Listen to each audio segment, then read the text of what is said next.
Good evening, everybody, and welcome back to Untitled Chatter TV with me, Stephen. We are in for a good night tonight. We have some good chat to have. We have a bit of a review of the Wimbledon game. My house falling down. I really need to get these things up on the wall. Yeah, we'll have a review of the Wimbledon game, and then we'll obviously look ahead to Sunday's game at the Emirates with the visit of the Spuds coming. So yeah, and I think something about a draw for a football boot. Anybody know anything about that? something happening? No, not ring a bell with anybody. All right, no. Yeah. Obviously, we've got our draw tonight to win the Thierry Henry signed boot, courtesy of our sponsor, Dan at the match day. So I think with that said, we'll play the intro and we'll get into it. Arsenal have gone through an entire league campaign without losing. The first time it's happened.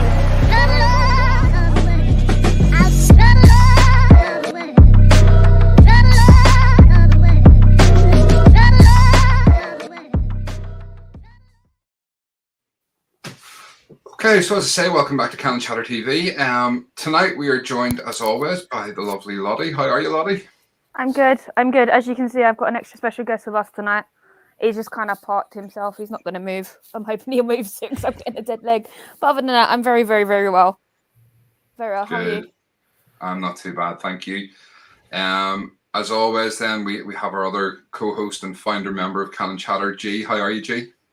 You know what? I'm really good. I said to you guys earlier that the last couple of days I've been struggling a little bit with a cold, but miraculously, I poured myself a glass of rosé, and I'm feeling quite good. So just in time for the show. So yeah, I'm looking forward to it. I'm good. How are you?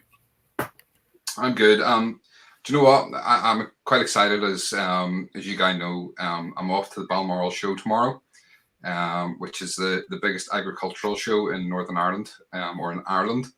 And it hasn't been on for 2 years because of COVID. Now, I know I probably don't sound like your typical farmer. I could make myself a wee bit more farm boy sound. If you want, I could talk like this here now, and that's how they talk in the farms down here. But anyway, do you know what? It's just a great day out. Brilliant day for the kids, brilliant day for adults as well. Loads of free stuff. It's a really good day, and I'm going to be taking the new GoPro with me, and I'm going to be vlogging the day, and hopefully making my first video for the new channel, which I will advertise next week as long as I can manage to actually edit the video and put it up there, and hopefully you'll all have a wee look at that whenever it's up. But anyway, so absolutely delighted to welcome back someone who was with us on transfer deadline day for a bit, and we really enjoyed his company so much that we couldn't wait to get him back on. Angelo, aka the Sensible Gunner. How are you, Angelo? Very well, very well. It's been a strange old day for me today, but I'm glad to be on and looking forward to some chat. And it's much earlier in the day over there for you, isn't it? It's about 1 o'clock. It is. Yeah, 1 p.m. 1 p.m. Wow. And then we have you can see Swarat in the chat there, and it's about 1 or 2 a.m. in the morning over in India. Man is an absolute legend. He goes and has a nap just so he can get back up to listen to us. So do you know what? We're under no pressure. We just have to make the content really good tonight. So listen, we'll run through these comments that we'll have first of all, because we always like to do that just to get everybody involved. Dennis 10, that looks like a new name to the show. Welcome. Henry Boots. I know why you're here then. Hopefully you'll stick around. Jared Boyle, again, another new name. Come on. Gio Gunner, another new name. Fantastic seeing all these new names. Welcome. Swarat, hello everybody. It's nice to be here. It's great to have you with us, buddy. Gio giving us a thumbs up. Jared giving us a thumbs up. Or sorry, Gio giving us a. I'm not quite sure what that sign's called. Okay. Okay, fair enough. Might have touch. Dougie S, hello Gunner. Another new name. Welcome. Wheezy J, regular. Good evening, guys. Red Army. Gio Gunner back in there with another wave. Georgina, our #1 fan, evening all. Keith, hi guys, come on you Gunners. Robert, is that Robert from? Yep, Scott's podcast. From Scott's one, yeah. Morning from Down Under. Good luck. North London Derby from Man United fan. Thank you. Tony, good evening all. Big up to the cat also. He's out for account. He's gone. Fernando Cordova, another new name. Greetings from Mexico. Fantastic. Wow. Nice. TSG22. Hello all. That is, I want to say Kenny. I think possibly the name. I remember looking at that the other day. Scott, morning Scott. How are you? Keith, we want to beat the useless mob. Sunday North London is red. Absolutely, Jared Boyle. Flying over tomorrow for the game on Sunday. Brilliant. Jared, is that a local name for me? No, I believe that is. Another thumbs up in there. Joseph, big up Angelo, Lottie, Stephen and G. Come on, you Gunners. Arsenal 1, Spurs 0. I say please, no, 34. We'll come on to that later. Antonio, evening Antonio. How are you? All the way from America as well. Chris, hi everyone. Hi Chris. And Noel, newbie here. Hi all. Hi Noel, welcome to the channel. If you get a chance, jump over to YouTube and drop us a sub. TSG23, my first name is Henry. Sorry, Henry. Apologize for that. I'm trying to, I said to the guys before, I want to try and, I know some of you guys use different names on Twitter that you use on YouTube, and we're trying to link them together and remember who we see, and we're trying to put real names in rather than just your sort of usernames and make it that wee bit more personal and make this a bit more of a family. Adam, evening Adam, again a new name to the show. Hello, all first time listening in, but really looking forward to it after nothing but positive feedback from others. Fantastic, that's what we love to hear. And I know you have subscribed to the channel because I recognize that name. And Jared's from Buncrana. Excellent, brilliant. Right. Seriously, it's getting more and more of these comments before we can even start the show these days, and I love it. It's brilliant. Lottie, we're going to come to you first because what we want to do is we want to have a quick run through of Wednesday night, the Wimbledon game. And obviously, I think unless you lived in China, I don't think anybody's seen it. Because you could not get a stream of it for love nor money. I watched a little bit of it on Twitter from some fan up in the stands actually trying to stream it and using up all his data, bless him. But none of us could really see it. So you were at the match. I mean, I'll bring up the lineup first of all, just very quickly. And for the benefit of people listening to this back on the likes of Spotify or iTunes or anything, I'll just run through the lineup very quickly. So it was Leno in goal. We had Cedric, Holding, Mari, and Tavares across the back. Was Mari, wasn't it? Yeah. Yep. Yeah. Yeah, Mari started defense. Party in the centre of midfield with Sambi and Ainsley Maitland-Niles. And then you had Martinelli on one wing, Eddie on the other, and Lacazette up front. This was two players different from what I had predicted on Monday night. I know a lot of you had kind of said that you would like to see the same sort of really strong lineup, but was there much sort of surprise around the ground whenever this lineup was announced? No, not really. When the lineup was announced, I was with our number one fan, Georgina. We were kind of happy with it. I was a bit concerned that Party was starting, but he did need the minutes. But I'd rather him came on in the second half for the minutes rather than start, because when he comes back from injury, we all know he's a bit fragile and it's likely he's going to get injured again. But other than that, it was the lineup I was expecting. I was quite happy with it. Tavares and Sambi, they put in a wicked shift. They're the main reason I was there. Obviously, there was B and Smith Rowe started on from the sidelines, and I was literally feet away from them, which was incredible. But I have to say, after we got our penalty, the game went kind of flat and boring until Bukayo Saka came on. I'm not going to lie. It was boring. It was flat. And then the game changers in Smith Rowe and Bukayo Saka, it completely changed the game. Martinelli looked a bit lost most of the time, although he was unmarked. But other than that, I'm just glad we won, and I'm glad I got the right score. That's right. Eddie seemed to score quite a good goal. I mean, I've seen a clip of it in the sort of a back heel. It was very good finish. Definitely. I think the only thing that still frustrates me, as I said to you guys earlier, he never looks up on where he's going with the ball. He just runs with the ball. He just doesn't look up, and there was so many opportunities he missed. to like square the ball and get it in the net. It was ridiculous. But I'm glad he got the goal. But I still don't think he should start tomorrow. No way. Yeah. In terms of Eddie starting, was there surprise that maybe the likes of Balogun didn't start? I mean, that's when I predicted that Balogun would play over Eddie, because I mean Eddie's only got to the end of the season and then he's gone on a free transfer, whereas Balogun signs a new deal last season and he wasn't sent out on loan. So you imagine he was told he was going to get minutes this season, and yet in a game like this where he really should have, and I mean, we said this as well about Charlie Patino, this was the perfect opportunity for him to get his debut. But again, wasn't played. Do you think that sort of sends any worrying signals to the likes of Balogun that Nketiah is getting in the team over him, and Nketiah is not going to be there next season? Not really, because if the January window's coming, we've still got the opportunity to sell him in January.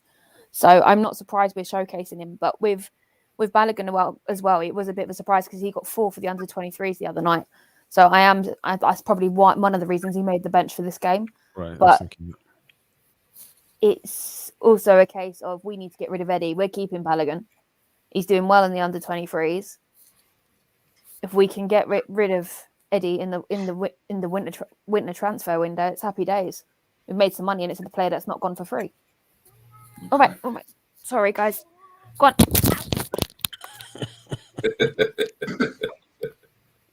It's all going well on the show tonight. You all right, Lottie? No, that hurt. He's gone now. He's not coming back in. Let me just go and close my door. Be back. All right. Angelo G, I mean, obviously, none of us really got to see any of the game. How disappointed were you, first of all, that, we couldn't see anything? Do you think it's a bit ridiculous that we were the only game, and virtually the only game in world football that you couldn't watch on the stream? Were you disappointed? Okay. I was. I'm not gonna lie. It seems a pretty bizarre sort of decision, especially you think about the profile of a club like Arsenal around the world. So yeah, just no idea why they would choose to do that. Yeah. Okay. And I see, obviously, we're through now. For the last 16, we've got a home tie against Leeds, and apparently it's confirmed that it is going to be live on Sky Sports, which is good because it means, obviously, for the people like ourselves, we'll be able to watch it. I don't know if you get Sky Sports out there or whether you get a stream or on a different channel or whatever, but an affiliate channel, hopefully it means you'll get to watch it as well. And we can actually then have a proper conversation about it rather than just, obviously, and that's no disrespect to Lottie, because Lottie obviously knows what she's talking about, but we can't really have an in-depth conversation and debate any of the points because we didn't see any of the points to debate. Yeah.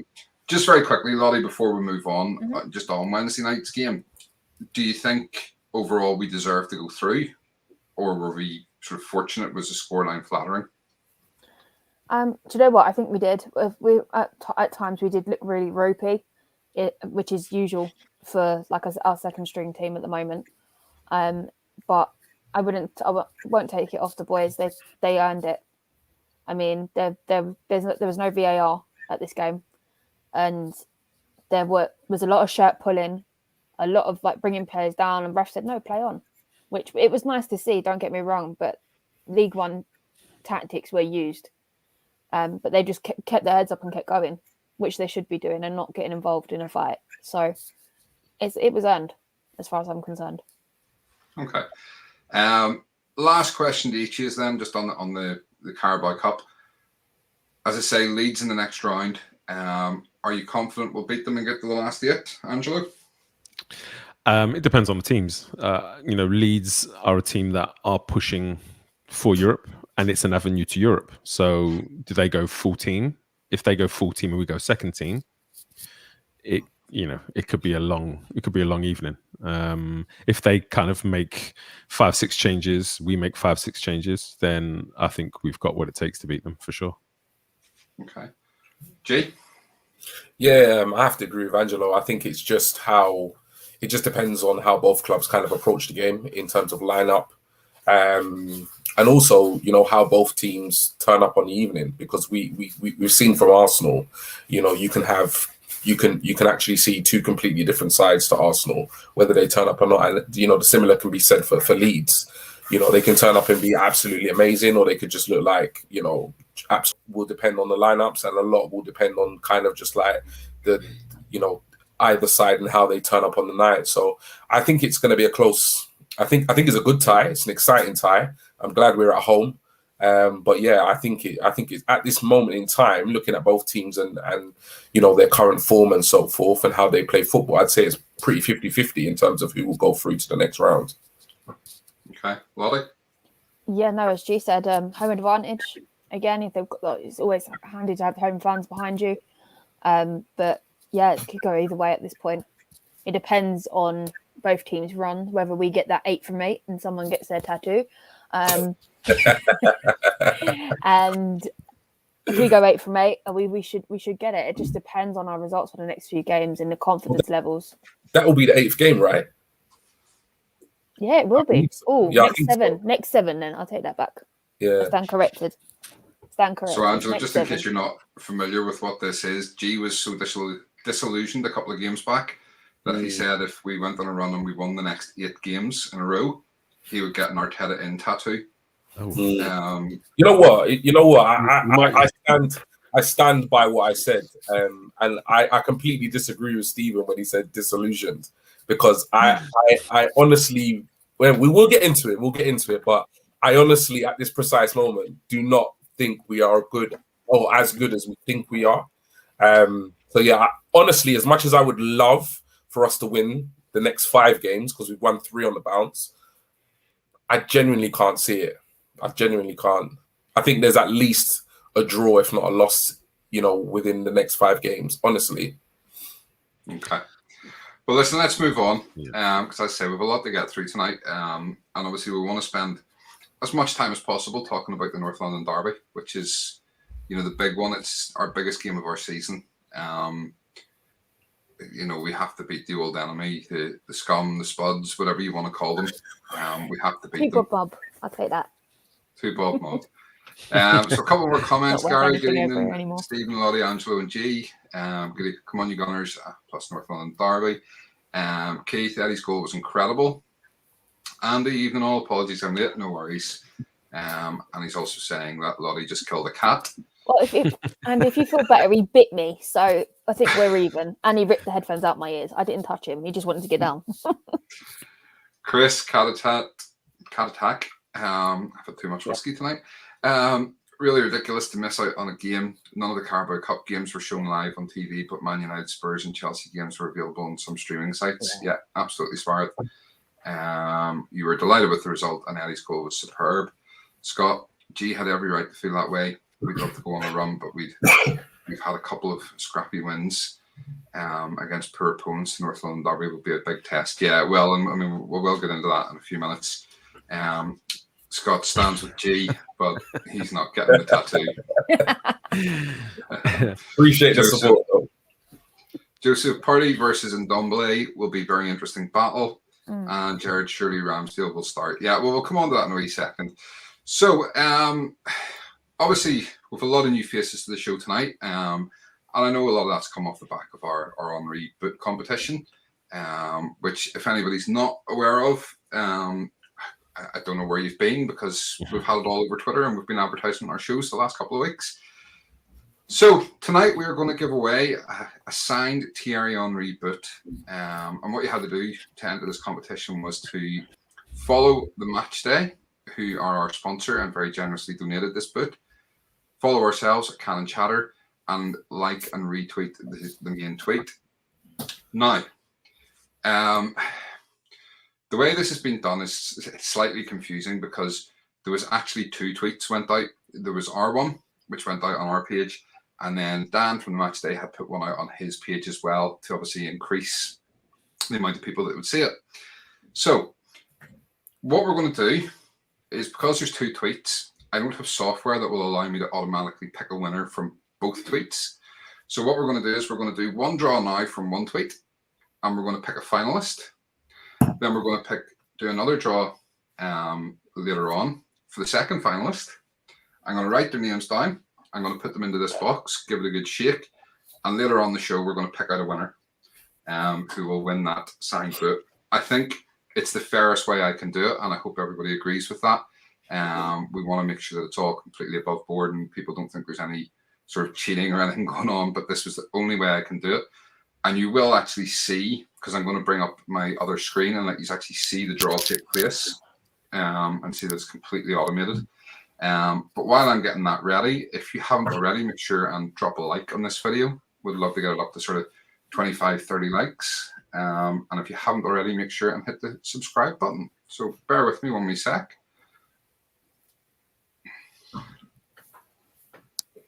Right, now, fingers crossed this works, because my internet was really, really slow earlier when I was testing it to make sure that it worked. So here goes. Our first winner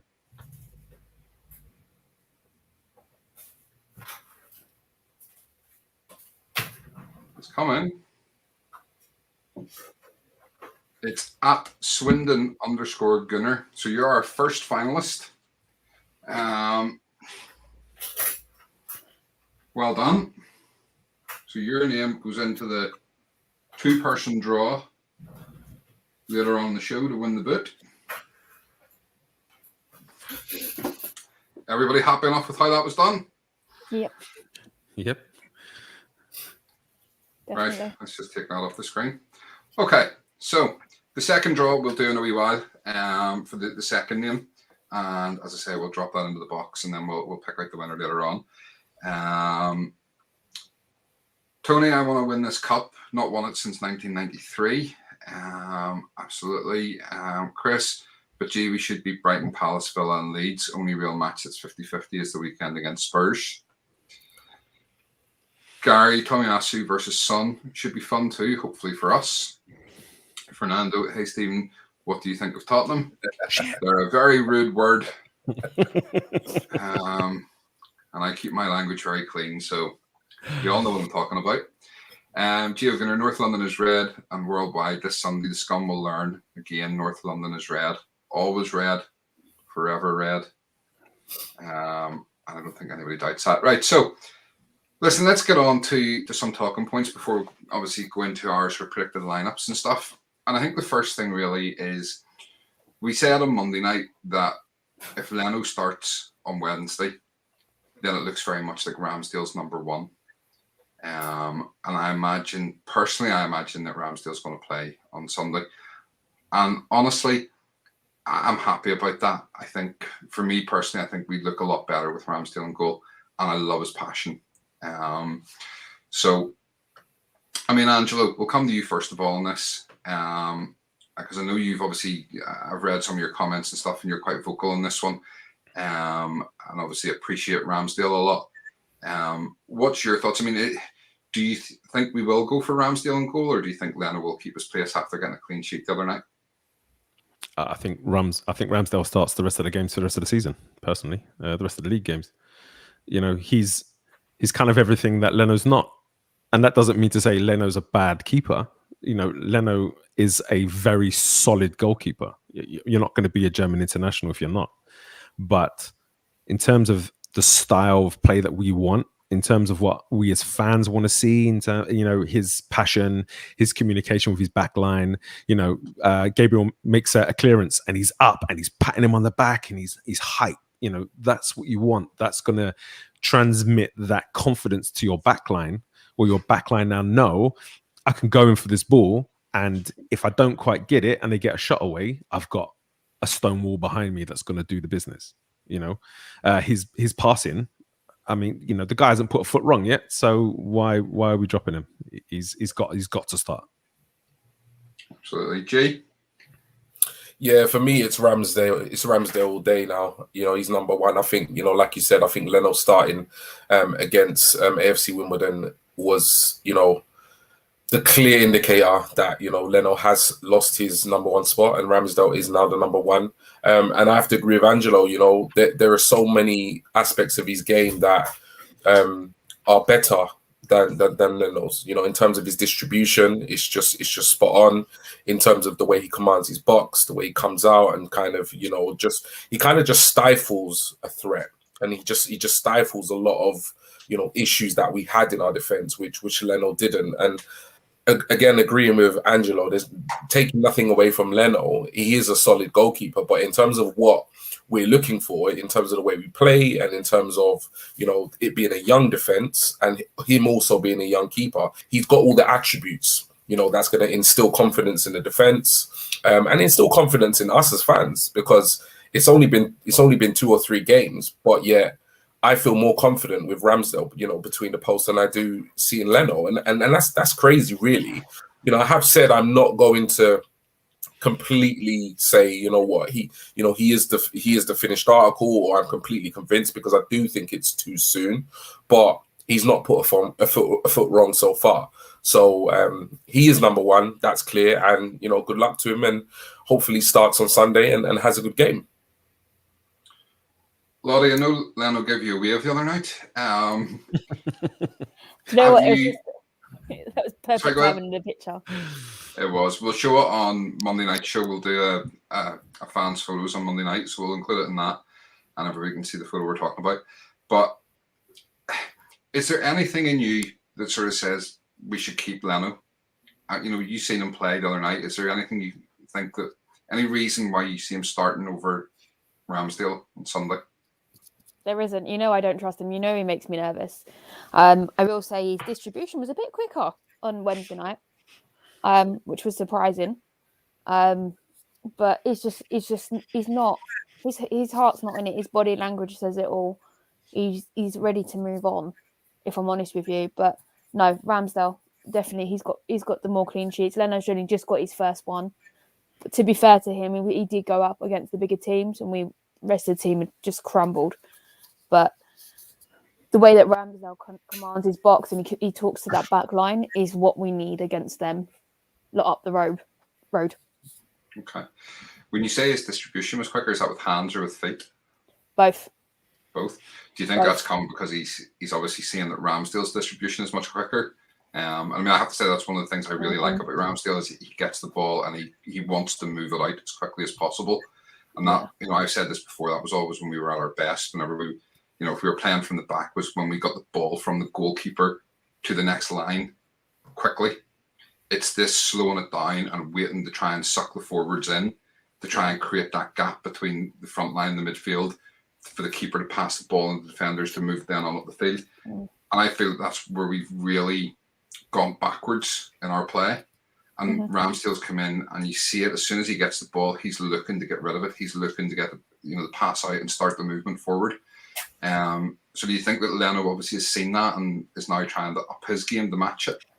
Oh no, definitely. I mean, he still had his moments where he dawdled on the ball. He hesitated. He still hesitates too much for me. He just stand there. You're standing there screaming, like, "Get rid of it!" And like, it's just, he just takes too long to make a decision, and it drives me up the wall. And with Harry Kane poaching wherever he's playing, I don't think it's a good idea for him to be in goal at all. Okay. So I think it's fairly obvious, you know, the 4 of us are all saying Ramsdale. Let's have a look at what you guys in the chat are saying. So Antonio, Ramsdale all day long. Adam, completely agree. Ramsdale is so much quicker with his decision making. Georgina, love him, ready to stick up for his teammates, shows passion, and more importantly, plays the long ball out quickly. Tony, I love the images of Ramsdale celebrating. Always looks like he misses. His missus has just told him that she's ordered a Chinese takeaway. Brilliant, Tony. Gio Gunner, Ramsdale sure has been impressive. With him behind our backline, there's way more confidence in defence. Absolutely. It's now a back 5 instead of a 4.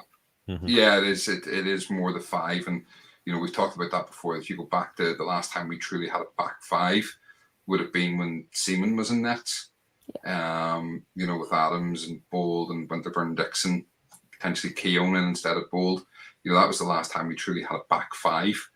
And this looks like it is the makings of a proper back 5, albeit I think the jury's still slightly out on White, but he's only played 3 games. You know, we'll have to give him a chance.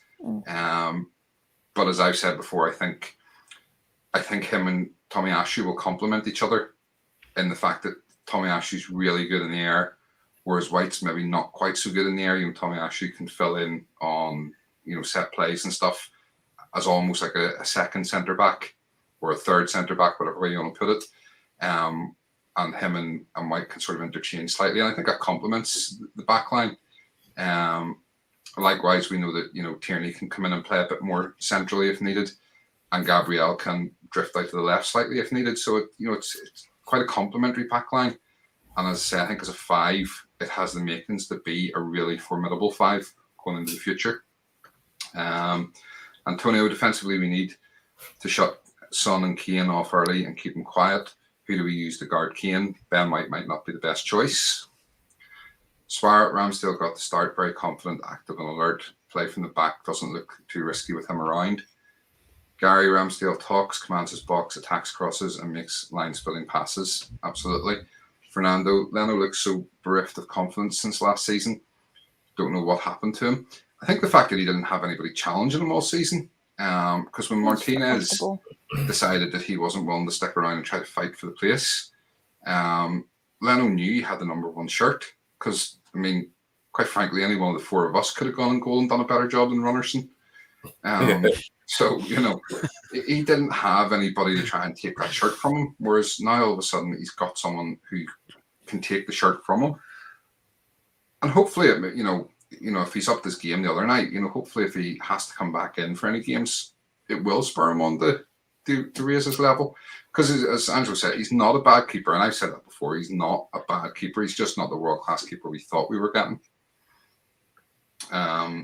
Joseph Ramsdale, but Leno is good at saving shots. Yeah. Russ, evening all. Evening, Russ. Ryan, good evening. Emery's back.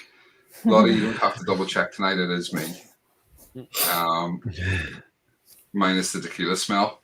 I feel there's a story here. Yeah, for some reason, I'm sorry, Ryan, I'm going to have to bait you out here.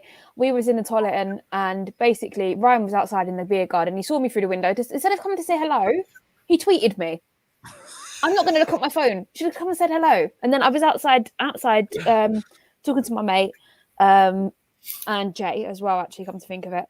And I turned around and there was Ryan. I was like, is that Ryan? I had a bit to drink by then. So I was like, is that him? So that's the reason behind the double joke. Okay. I didn't check Twitter, Ryan. I'm sorry. Right. Let's move on. And I can't believe we're actually going to discuss this. But it needs to be discussed. Yeah. You know what's coming, Lottie. No. G knows what's coming as well. Leave me till last I can imagine Angelo knows what's coming.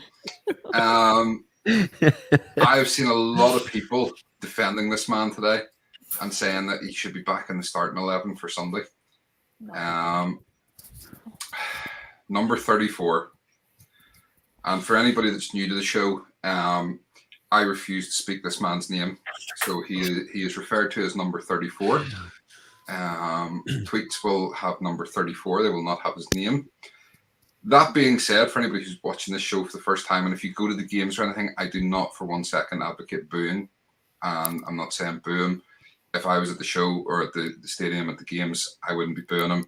I would probably just stay silent. I don't think I would clap him, but I certainly wouldn't boo him.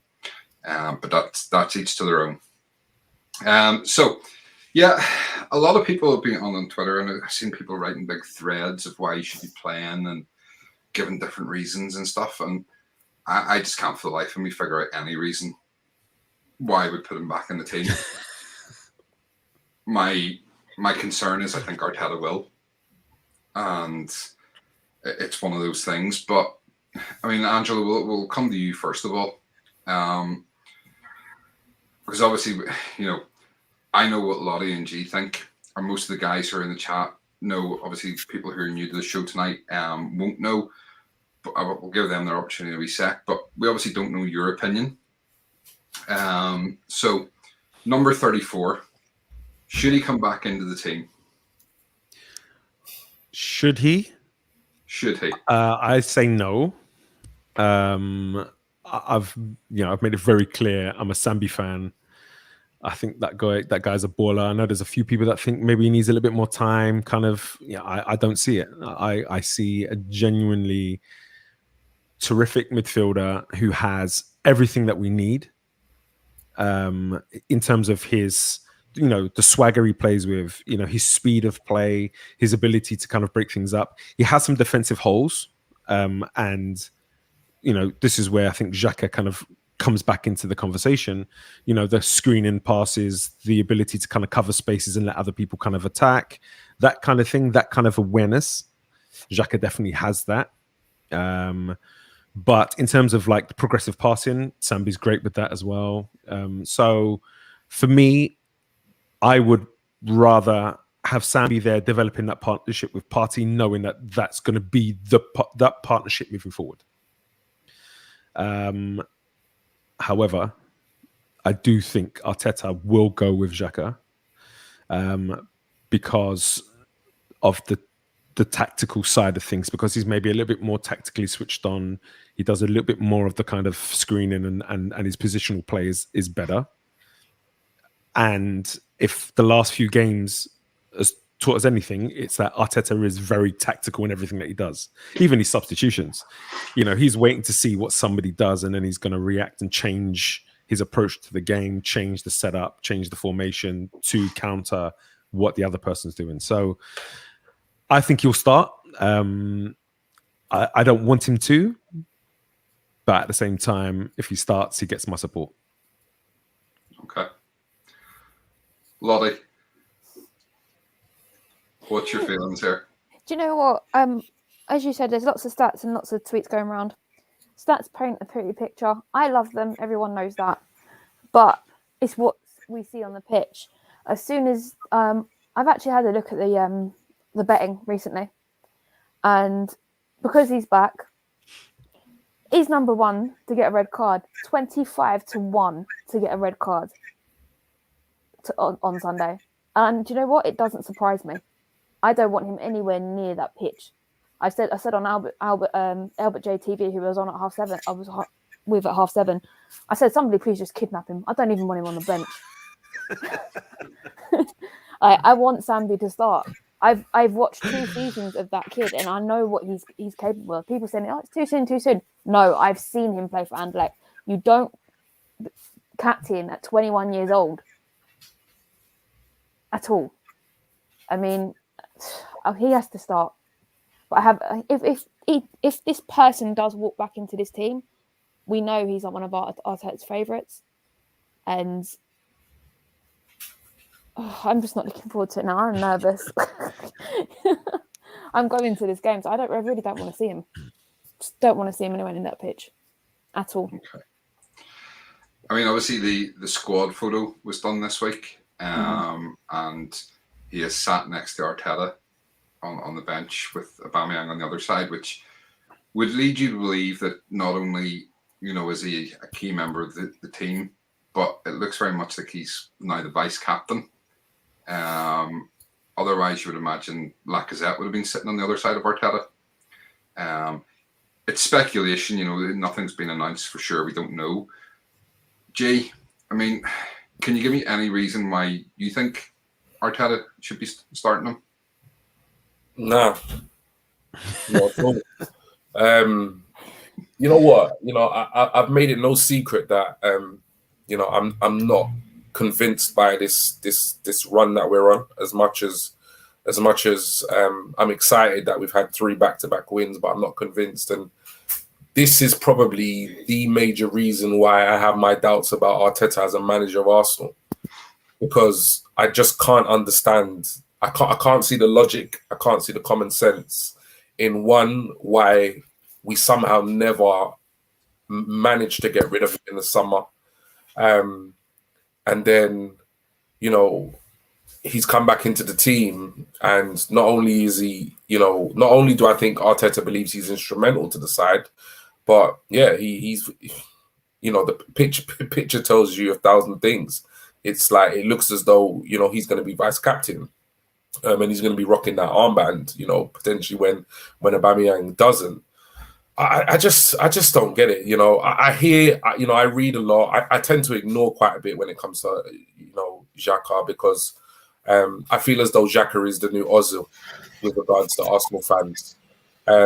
It's almost like a lot of Arsenal fans kind of took on, you know, this whole back the player over the club, and I feel as though they're doing it again with Xhaka. And for me, it just doesn't make sense. Like, you know, people want to talk about stats and say how, you know, statistically he's this, statistically he's that. But statistically, he's made the most errors than any other Arsenal player since he's been at the club. Statistically, he has the worst disciplinary record than any other player in the squad. So, you know, if we're going to talk stats and facts, then we need to give the whole kind of picture and the whole context, because there is a lot that you can, you know, statistically, you can kind of prove, you can almost prove anything if you want to, if you've worked with stats or if you work with stats. So I'm not disputing he's not a good player, because I think he is a good player. I've seen him play well. I've seen him play well for Switzerland. He does have some leadership qualities. But personally, I just don't feel as though he has the attributes for a midfielder to be consistently good in the Premier League. That's my honest opinion. And a lot of that is to do with the way he kind of plays, you know, with his back to goal, you know, the way he kind of, you know, gets the ball, and I think you've said it before, Stephen, he kind of turns like an oil tanker. It's just so obvious, you know, when he's kind of making those turns and so forth. And yeah, I'm just not a big fan, but yeah, you know, in all honesty, I'm hoping that he doesn't make the lineup, because I think coming back after 3-game suspension for what for me was an irresponsible and reckless challenge in a game, you know, when we really, really needed him to not behave the way he did, for him to come straight back into that side, you know, despite the fact that we'd won 3 games on the bounce without him, the fact that Sambi has, you know, come into the team as a youngster, you know, new recruit in the summer and has played fantastically well. Yeah, it's I can't give you an argument as to why he should start, other than he has experience. And to be honest, he is one of the main reasons why I still long-term question Arteta as manager of Arsenal Football Club, because honestly, I just can't see the logic or the common sense in him selecting Xhaka on Sunday, which is going to be a high-tempered game. It's going to be a fast game. You know, there's probably going to be incidents where, you know, tempers are gonna flare, and you need people with level heads, and Xhaka doesn't have a level head in those type of scenarios. So I think it's a disaster waiting to happen. I just hope it doesn't backfire for Arteta, because if it does, he's going to be in deep trouble again. Okay. I mean, as I say, it's no secret I'm not his biggest fan, for different reasons. First of all, obviously, what happened that night against Crystal Palace, and as I've always said, no issue with what he said. I have the issue with the actions he did, but as you say, you know, irresponsible things. The fact that he's supposed to be a leader and he's going in with 2-footed tackles in a game like that, you know, we're 2-0 down and it was only going to get worse. But on the flip side, and much as I don't want to be defending him as such, he does have experience. The concern for me is that Craig Pawson's refereeing this. And we've already seen his standard of refereeing when he sent David Luiz off against Wolves for running back. That was it. He ran back towards the goal. You know, and the other side of it as well is then to do with the lineup and the formation that Arteta goes for. And, you know, we said before that it looks like, you know, Arteta is trying to transition into the 4-3-3, which he had talked about. And I just don't know where Xhaka fits into that, or 34, where he fits into that. Slip of the tongue there. You know, if Partey's at the base, do you put 34 in the base and move Partey up a bit? For me, I'm not sure that works. So really, where is his place within this team? So for him to play, it means we revert back to the sort of 4-2-3-1, which arguably against Spurs, probably at this stage, I think is the better option. I don't think they're experienced enough to play the 4-3-3 against Spurs. because it's not that it's a must win, it's just a must not lose. We cannot lose the Spurs. So we need to make sure that whatever formation is played is experienced enough to be able to cope with whatever Spurs throw at us. So it's a difficult one, and I mean, I see there obviously there's varying opinions in there on the chat, so we'll fire through some of them. And the great thing is, everybody's entitled to opinion. We may not agree, you may not agree with us, but you know what? Everybody's opinion is valid. So let me just find where we're at. Ryan's very shy, as you can tell. No X Talk, no. Captain Marvel. Andy, no to 34. Tony, 34 is going to start. It's a joke. Sambi with party all day. Keith, no, not 34. Wheezy, show me who said that 34 should be back on Sunday. Listen, you just need to flip through Twitter and you'll find loads of people. Jared, 34 in a way. Lukonga and party all day. Georgina has to be Sambi. Joseph, I've noticed number 34 never says sorry when he lets us down. Come back. Russ, first name on the team sheet under every manager he's played for. Yeah, he is. And this is the thing, though. You wonder what these managers are seeing in training that we're not seeing on the pitch, or that maybe we don't see enough of on the pitch. Should I say? It's a difficult one. Gio Gunner, number 34, prefer Sambi alongside Party. Gary, I play tic-tac-toes without X's. Antonio, 34, battle incoming. Over and over and over again, the Arsenal podcast. I believe that's Rich B. How are you, Rich? 34 has to start on Sunday. Gary, X marks the spot where potentially yellow, red penalty kicks happen. Russ, exactly, Richard. Gary, I've asked that alphabet ends YWYZ. Glenn, AFC, New York. I'm not very good at these accents. I'm really enjoying the show, folks. Now, just like Leno lost his job to Ramsdale, number 34, lost his job to Lukonga. Yeah. Now, why are we all dressed up like a NASCAR pit crew? Stephen, I'm really enjoying this. I said at the start of the season that Sambi's going to bench him. I'm sticking to my guns. If I'm right, I'm going to be so happy. I think by Christmas. Yeah, he's going to bench him permanently. With some luck. Where are we at? A NASCAR pit crew. NASCAR pit crew, we just have our nice Cannon Chatter branded clothing. If you want to buy some, all the details are in the description of the video. But thanks for joining us on the show tonight. Ali Fayez, again, another new name. We should play Odegaard left centre mid with Party. He's done so before at Real Sociedad. This means we can play Smith Rowe as a 10. Scott, Arteta will start him. I have no doubt in my mind. Antonio, no, do we want 34 Sunday? Depends. Do we want the red card? Gary, Russ, why are you adding fuel to Richard's fire? Russ, Richard and myself share similar views on 34. That's absolutely fine. Ryan, I was outside the whole time, actually. Okay, Rich. Xhaka has 2 red cards in 3 years. What idiot bookies make him feel to be sent off on Sunday? Mental. Sambi has played 3 Premier League games for us, yet he's better than an experienced international for a North London derby. That's a fair point. He has got more experience, but you want to say something, Lottie? Go ahead. No, if I speak, I'm in trouble. Just keep going. Not at all. Listen, this is what we welcome on this channel. We want debate. People are entitled to different opinions. Yeah, no, I know that. Thing is, I know what this kid can do, so I'm sticking to my guns on Sambi. No one can tell me otherwise. Okay. So, Angelo?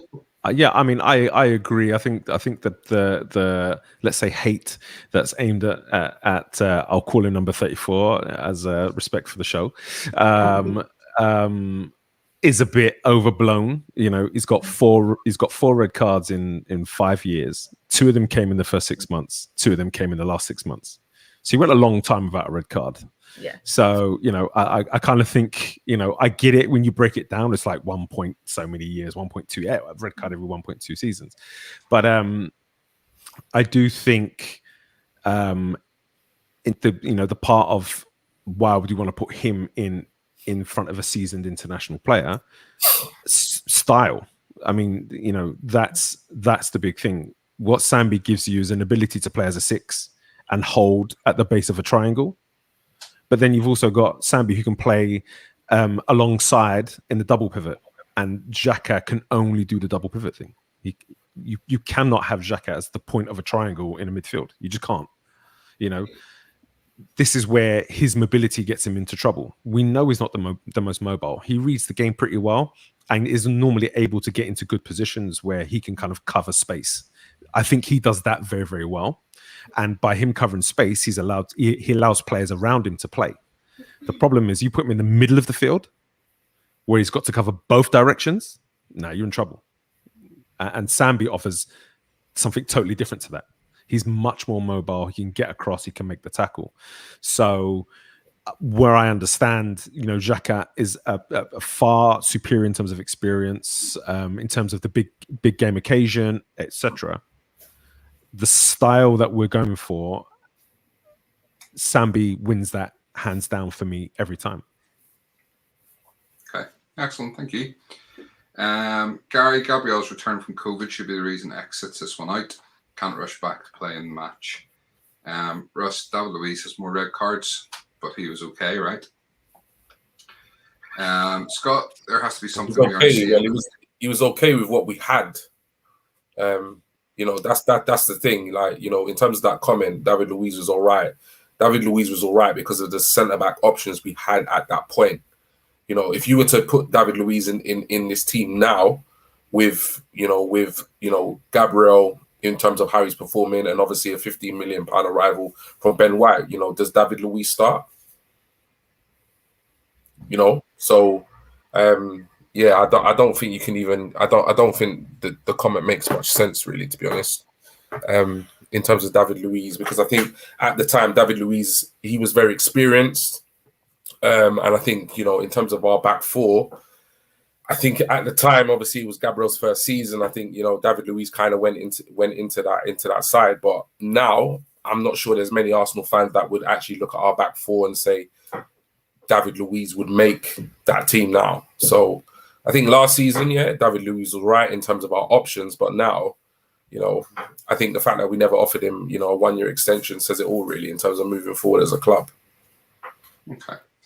I think Scott, there has to be something. Sorry, go ahead. I think there's a perspective there as well, where winning becomes a huge factor in it.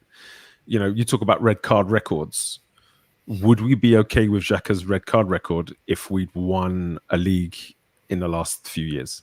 Or if we'd won a couple of leagues in the last few years, or if we were challenging in the Champions League, would we be okay with it?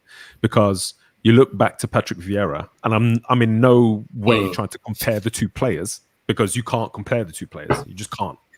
You know, it gets me mad even thinking about it, because someone tried to talk that nonsense about Kante and Vieira the other day, and I'm not having it. Vieira is a god of the game, but when you look at their red card records, we're okay with Vieira because at the time it was him being competitive, him being feisty, but that's what it was that drove us on to win championships. If the same was happening with Xhaka, would we be okay with it? I mean, I'd say if we were winning, say three, if we'd won, say three, no, let's just say two. If we won 2 championships in the last 5 years, I don't even think fans would have much of a problem with him having sworn at the fans on that day. I think they let it go because we're winning, and it's just a part of the mentality that he's bringing, and he's got fight and he's got spirit and he's got, you know, and so I just think perspective is just how you kind of see things. You know. I agree with you to some extent, but I just think fans kind of came to terms or accepted Vieira's kind of ill discipline just because he was a much better player. Yes. Personally, I do agree with what you're saying. I think when you're at the top and you are winning, you know, that does make a big difference, because you tend to kind of glance past or gloss over certain things. Like, you know, every team at the top had players, you know, with ill discipline. You had your Man United, Roy Keane, you had Vieira at Arsenal, you know, so I do agree with that. I think a successful team, if you are a successful team, then, you know, a lot of the things that you probably critique or kind of pay attention to probably becomes pretty insignificant. But Yeah, in terms of Vieira, I just think, because he used to do my head in, honestly. Like, as good as he was, there were times when I used to just be like, mate, keep your cool, like, just calm down, just don't get yourself sent off. But he was such a force and such a good, such a good player that I think we just kind of forgave, him for his ill disciplines. And I think the era in which he was playing, I think it was different as well. I think, the football that was played during, his kind of prime in the Premier League was far more aggressive. And I think was his kind of attitude and aggression was needed at that time. Whereas now I think that style of midfielder, because even if you look at the defensive midfielders that play in the Prem now, if you look at the players like, N'Golo Kante, for example, he's a fantastic player, but he hasn't got an aggressive ball in his body, like at all. So I think English football itself has very much changed, and I think Vieira very much suited that time in terms of. Don't get me wrong, if he was still playing, he'd still be a great player. But in terms of the aggression that he played with, I think it very much suited that times. But I definitely think a lot of it is to do with context in terms of the whole kind of Xhaka debate. I agree. Okay. Let's move on a bit. I'm going to run through the rest of these comments just very quickly read them out, and then we'll move on to the next sort of point, because obviously conscious time moving on here. So where have we got to? There has to be something we aren't seeing, because Wenger, Emery, and now Arteta all consistently keep starting him. I don't see it, but they obviously do. Rich, Xhaka here is embarrassing, honestly. Gary, Louise's red card were not good, but they to me looked like the player trying to make a defensive play. Xhaka's last 2 red cards were not. Louise is one reason Gabriel is prepared for playing the Premier League. Russ, you lot make it sound like he gets sent off every week. Not at all. Joseph, I worry if number 34 starts, because he the likes of Ndombele and looks more fast and about him getting a red card. Weezy 34 holds the key to Arteta not being sacked, but then again he might have some dirt on him. That's why he always gets the green light on his vice captain. Gio Gunnar, bench 34, let the Congo show him how it's done. Rich, can you show me stats and Sammy and Party playing together? Nope, because have they even played together yet? Or that relationship is still developing. I think it's like the back four. Less than 90 minutes, I think. Yeah, can't be going in on that. Jonesy, evening guys, evening Jonesy, how are you? Welcome to the show. Tony, it's irrelevant what these coaches see at training. This is years of letting us down. Russ, let's look at this another way. What has Party done in an Arsenal shirt to prove his value of 50 million? For me, not enough to prove he's worth 50 million yet, but we'll give him a chance. The difference is that he's been there 1 season. 34's been there 4 or 5 seasons? 5. Glenn, don't forget when 34 got the last red card, Arteta gave him a pat on the butt as he left the field. He can do no wrong in Arteta's eyes. Yeah, and that is a concern. Exactly. Andy, 100% sensible. Russ, so 34 isn't experienced. He absolutely is, and that's been said. Andy, don't compare Vieira. Jonesy, to be fair, Vieira didn't tell the fans to F off. 34 burnt his bridges. It's amazing how he's still wearing our shirt. Do you know, I've said it, and I'll say it again. I have no issue with the fact he told the fans to F off, because, what was being said to him over social media and everything was an absolute disgrace. I'm wishing that on his family and his kids. Disgusting. My issue was always what he did with the shirt and the armband, and the fact that he came out and he never really apologized for how he acted as the captain of the club. And then he does things, like I say, getting sent off against City for a stupid 2-footed challenge. He knows he's getting sent off for challenging like that. And this is where, the fact that he is an experienced player, he should know better than to be tackling like that. So that's more my issue with the player. Can I say something on that? Because it was something I kind of brought up in the preseason. I genuinely don't think Xhaka thinks he's getting sent off for that tackle, and that in its own is mind-boggling. But when you put it in context of some of the tackles we've seen, when you put it in, you look at the tackle on Partey that injured him against Chelsea. That is a tackle from behind where you're not going to get the ball because the player's running away from you. You're going to trap his leg under your body. You're going to break an ankle at worst case. Why is that not a red card? I don't understand it. I don't see how you can go through the back of a player's legs to try and get the ball and not endanger them. But then you look at Burnley's first goal of the season where Tarkowski literally rams a player and it puts him down and there's no free kick for it. Then you look at some of the tackles that have happened since. You look at, what's his name? Barnes, the tackle that he put in on someone that was like almost waist height as the guy's jumping, both feet off the ground, yellow card. You look at Pogba going over the top of the ball, not even a foul. And so I think at the start of the season, the refs have obviously said we're going to let more go. And there's been some pretty tasty tackles that have, either not been a foul or the punishments have been kind of seriously downgraded. So I think in his mind, I'm going to jump in for this ball. I can win it. And if I win it, I should be fine. And this is where, for me, the decision making is crazy. If you don't win it, you're in a lot of trouble. Yeah. So he's going in for it. He's won the ball. And there's no question that he's won the ball. And the contact he made was very minimal. So when you compare that to some of the other tackles that we've seen no punishment for, I think he's well within his rights to ask, what's going on here? I won the whole ball. The thing is, at times, referees apply the letter of the law, and at times they apply context. And because of that inconsistency, I think he's ridiculous for doing it. I can just understand where he's coming from with his surprise at being sent off, because there's been worse. There's been far worse that hasn't even been punished. Yeah, okay. Right.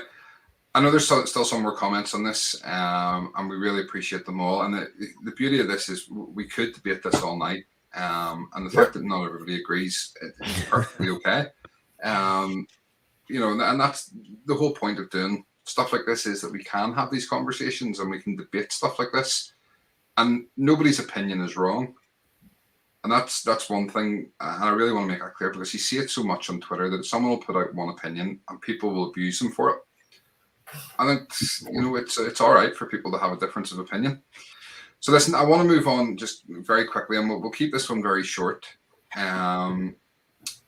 before we move into our lineups for the North London derby. Obviously, Aubameyang hasn't exactly been firing on all cylinders in terms of scoring goals this season. Lacazette seems to step up in these big games and seems to like a North London derby. Although, having said that, so does Aubameyang. His goal record in North London derbies is fairly good. Is there any kind of argument for starting Lacazette over Aubameyang this week? And Angelo, we'll go to you first. I think there's definitely an argument for it. I think Lacazette definitely does. His strength is in his energy up front, his ability to hold the ball up and bring people into play. I think Aubameyang's done a better job of that recently, but it's not his game. The reason I would go with Aubameyang up front is he's looked sharp in the box, and some people might not agree with me, but I've watched a few of the games 3 or 4 times as I do my kind of analysis of the games in breakdown, and his movement, the fact that the ball's not finding him isn't his problem. He's there. He's looking sharp. He basically just needs to be on the end of a few of these balls, and he is away 100% in my mind. I look at just as an example, the game against Burnley. There was, in about the 5th or 6th minute, there was a little passage of play. Started from an offside, worked the ball across the field, worked it back, brought it back, and Odegaard drops the ball over the top for Kieran Tierney. And then Kieran Tierney crosses to Pepe near post, and there's the whole keeper gets a touch on it, it bounces and it goes out for a goal kick. But if you go back and watch that clip, Aubameyang is standing by himself on the back post. His movement to find space and isolate himself is truly amazing. we're just not finding him. And I think if we start finding Aubameyang, if we start getting this ball into the box a little bit earlier, because his movement is tremendous, he's going to score goals. And I think it's coming, personally. All right. G? Yeah, I have to agree. I think it's, it's been, you know what? Obviously, you don't tend to analyze a footballer's game when everything's going well. So, when he was, because it's obvious, the evidence is there. He's scoring 20, 25 goals a season. But, since his kind of loss of form last season, and particularly like this season, there have been games when you can see Aubameyang, making the runs, and you can see the frustration in his game when the ball's not going to him or we're not playing. So I feel as though Aubameyang's lack of goals is more to do with our build-up play and our lack of creativity rather than him just kind of being off the boil. Initially, when he stopped scoring goals, I just thought, Aubameyang this, Aubameyang that, he's finished, he only played for the contract, etc. But if you actually watch the games, Aubameyang, there are times when he has lazy games and he's not quite on form. That's definitely, I'm not saying that's not the case, but in the games I've seen this season, he's making the runs, he's calling for the ball, but we're just not getting the ball to him quick enough. And I think out of the two, for me, Aubameyang is the better striker. Yeah, he is the better striker. He's the better finisher. As much as I do appreciate that they are very different players in terms of how they play up front, and I think what Lacazette offers us as a team in terms of like holding up the ball, build up play, Aubameyang can't do that. But ultimately, if there is a chance, on Sunday, and when I look at all the strikers in our side, as much as he's not on form and not been on form recently, I still want Aubameyang on the end of it, because for me, he's our most clinical and best striker. And let's face it, other than last season, we were all literally crying out for him to sign that contract. That was probably the most important signing of that summer. So, he's not become a bad player overnight. I think Arsenal as a team, I've said this. I said this about the Norwich game. I said this about the Burnley game. I even said it about the AFC Wimbledon game. I didn't watch it, but I looked at some of the stats in terms of there being one shot on target in the first half and that being a penalty. I'm not convinced that defensively, yes, we look sound, but going forward, it's not ticking. Something's not working, because Aubameyang is a world-class striker, and in other top teams, he'd be almost on double figures by now. I honestly believe that. So I think there's more to this in terms of Arsenal's tactics and Arsenal's build-up play than his actual ability. So for me, I'm going to pick Aubameyang over Lacazette all day, because I just think he's a better striker, and I just think we need to play to his strengths more than play Lacazette because he's got a good record against Spurs. But an option from the bench, definitely. If he can come on and get a goal, brilliant. But for me, Aubameyang starts over Laka. Okay. Lottie, quickly, your thoughts? Do you know what? I'm going to be a bit controversial. You're both not wrong. But because of Lacazette's record against the Big Six and the two Bob Mob, I'd start Lacazette. Because you can't play them together. Two completely different styles. One goes missing without the other, and the other one's not where he's supposed to be. But I'd start Lacazette on tomorrow. Okay. A couple of quick comments on this topic then. Jared, prefer Laka as 9, holds ball up better and brings midfielders closer. Russ, any striker in the world would struggle with the lack of service. It's down to the manager and the way we play. Gary, I agree with you, Russ, but Arteta has changed the role of a striker and it doesn't seem change suits Auba. And Suarez, can't both Laka and Auba start for this one? No. I think we're all sort of would agree that was to have that bromance, that ability to play together seems to have gone. You look like you want to say something on that, Angelo? Yeah, I just think the different formations also require different, have different needs. So I think when we play the 4-3-3, which I'm not a fan of, to be honest, I think because there's there's such a big hole through the middle, you're going to need the forward to drop into that hole and hold up. And so I think in a 4-3-3, Lacazette is a much better choice for us. When we play with the 4-2-3-1 with a 10 that plays underneath Aubameyang, where they come short, it kind of opens up angles and stretches the line for Aubameyang to go longer, and that's where he's best. And I think a brilliant example of that is the Burnley game itself. When Sambi came onto the field and we went to 2 holding, Odegaard, the amount of times he just dropped deep, took the screen away, and Partey was able to play directly into Aubameyang's feet for him to break the defensive line and running behind. It just totally opened up the game. So this is partly why I'm so much in favor of the 4-2-3-1. The whole FDP style, I can see that it's developing. There's massive teething problems, and I cover this in one of my analysis videos. But I think give it a couple of months, and I think we're going to see a very different attacking game from Arsenal. Okay. Right, well, listen, before we go on to our lineups, because again, as I say, I'm conscious of time, I think we should pick our second finalist for the Henry Boot. So I have it all set up, ready to go. So I think, how do I do it on that screen? Over here.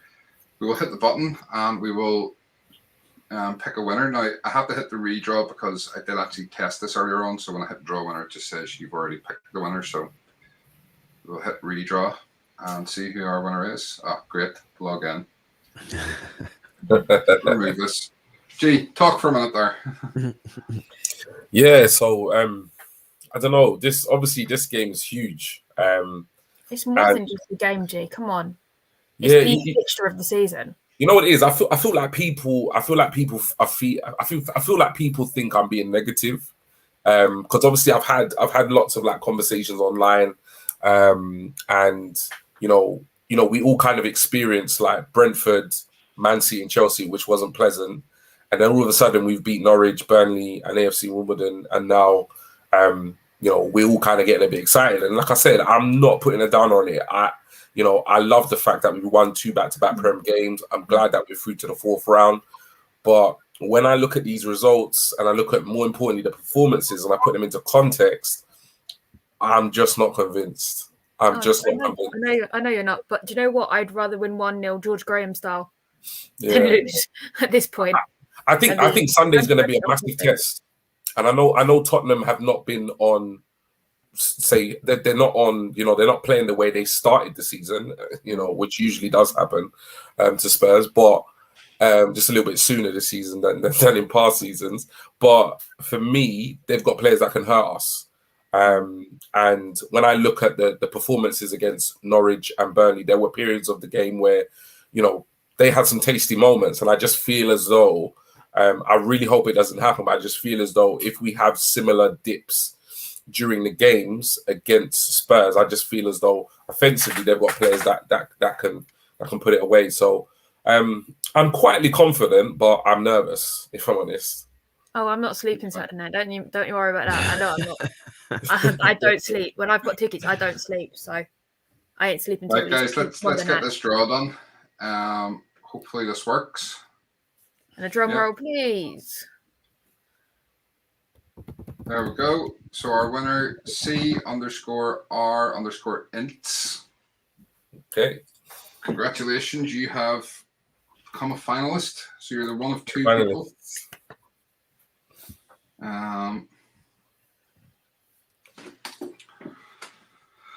So we have our 2 finalists now. What's going on? Sorry. We have our 2 finalists, and we'll do that a little bit later. We'll pick our winner. So listen, I'm conscious of time. So Angelo, I'm going to let you go first. I'm going to bring up, this is the team that you said that you would like. I know you sent me through 2. And the reason I'm doing this one is that I want to get your opinions as to why you go for this team. Sure. The team that you sent me through that you think Arteta will pick is the same in my head as the one I think he'll pick. So even if you have to jump off, sure, I can run through that one. Because as I said, I think it'd probably be similar reasons and stuff. So I'll bring this up and talk us through your starting 11. I think Ramsdale we've covered already. What he gives to the back line, the confidence. There's something electric about him. He just kind of that sort of transmits to the rest of the players around him. I think the back 4 is pretty set, and it's a solid back 4. Partey is a no-brainer. Lokonga we've spoken about. I think he should definitely be in instead of Xhaka for especially what he offers in terms of being able to change this system. You know, if we're dominating the game where we can maybe go to just invert that triangle and just flip it and have just Lokonga sit with Partey and Odegaard being, a little bit more roaming. You can do that. You can't do that with Xhaka in there. And he's showing this ability to move between a 4-3-3 and a 4-2-3-1. So for me, it's a system and a style of play made for Sambi. Odegaard, I think his ability to control tempo, his ability to set the press, to pick up spaces, to rotate with other players. He has a great understanding of the game. And, going back to the tempo point where when we're under pressure, he knows how to slow it down a little bit. He knows how to get players up for the game by going and setting that press and harrying people and putting people under pressure. But then when we're on top in the game, he knows how to keep things moving, how to keep it ticking, always wants the ball, is just, the maestro that you want in a team, especially against a Spurs team that are low in confidence and struggling.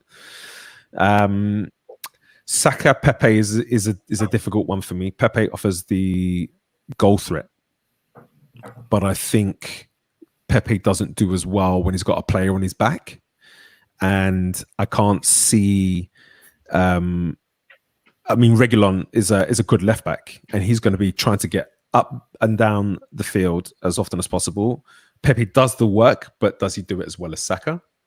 Is one question. The second thing for me with Saka is when he's got Reguilon on his back, he has this ability to receive while he's under pressure, get turned and get running. And Pepe doesn't do that as well. So I think if you're looking at pinning a team into their area, into their half, and continually going at them and keep him in there, I think Saka has to play. Smith Rowe on the right, obviously coming inside to rotate a little bit with Aubameyang, but then allow Tierney to go past him on the left. And then Aubameyang up front, we spoke about. I think, on top of that, this is a team I've been putting out pretty consistently for the last few weeks, and we haven't seen, and I just want to see it. so yeah. Okay, fair enough. Thank you. And I have to say, I know we spoke about this the other day. I love your graphics. They're really good. Yeah, thank you. Chris, who does our lineups, gonna have to up your game. Or I'm gonna have to word with Angelo and get him to create one of these for us as well.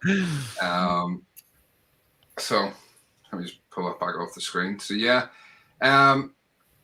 listen, Angelo, I'm kind of conscious of the time here because I know you need to shoot off to pick the kids up and stuff. So we'll cover off our teams and stuff in a couple of minutes. But what are you going for? Obviously, is your score prediction. So I tend to not do score predictions just because I don't like to tempt fate. I have this kind of running joke that my fantasy team usually includes no Arsenal players, and the better players of the teams that we're going to play against, because generally when I pick a player for my fantasy team, they drop in form. I had Ivan Toney. I swapped him out for Lukaku last week. Tony scored. Lukaku didn't. I just jinxed them. Which one have you got up front this week then? In that case, Lukaku. I've got Lukaku. I kept. Oh him, no! so. No, I forgot one strike. No. So, I'm gonna go 1-0 to the Arsenal, and I think 1-0 to the Arsenal's poetic. Partly because they picked up all of their points with 1-0 wins and mouthed off about 9 points top of the table while we were bottom. And so I think to win 1-0 against them, to then kind of put us level on points with them in the space of 3 weeks, just magic. Yeah. Just magic. So I'm going to go 1-0. 1-0. I really want to sit here and pretend I have this shocked look on my face as to your score prediction. But obviously I'm not, because we discussed it yesterday. Yeah. And the reason we discussed that yesterday, for anybody that's new to the show, what we do is we do have a predictor league. So each week for the Premier League games, me, G, and Lottie will predict the scores. And whoever our guest is will predict the score on behalf of guests / fans. If we don't have a guest on, we will ask a fan to give us a score prediction. There are 3 points on offer if you get the correct score. There are 1 point if you get the correct result, and obviously 0 points if you don't get any of it right. If I win, Lottie and G are going to buy me a bottle of whiskey. G wins, me and Lottie will buy him a bottle of brandy. And if Lottie wins, me and G will buy her a bottle of tequila rosé. If the guests win, we're going to take that money and give it to charity. And on top of that, we also then do a £1 bet on whatever the guest or fan scoreline prediction is. So I went obviously yesterday when Angelo told me his predicted score and put a £1 bet on. And the odds were 13-2 for Arsenal to win 1-0. So if we win, it will return £7.50. And obviously any money that we win during the course of the season on this will also go to charity. And if anybody missed the other night's show, that charity is going to be the Air Ambulance Northern Ireland. After they recently basically saved the life of one of my childhood friends by airlifting him to the hospital. Certainly saved his legs because he wouldn't have them if they hadn't have got him to the hospital in such a quick time. And they are a charity, and it takes £2 million a year to operate that air ambulance. So the guys very generously agreed that we could have that as our charity this season. So hopefully we get a 1-0 win and we start getting a bit of money in the pot, because so far we haven't got a single score prediction right. We've got results right, but not a single score prediction, apart from Lottie for the Wimbledon game, and it didn't count. I know it didn't. I was so excited when that happened. I was annoyed.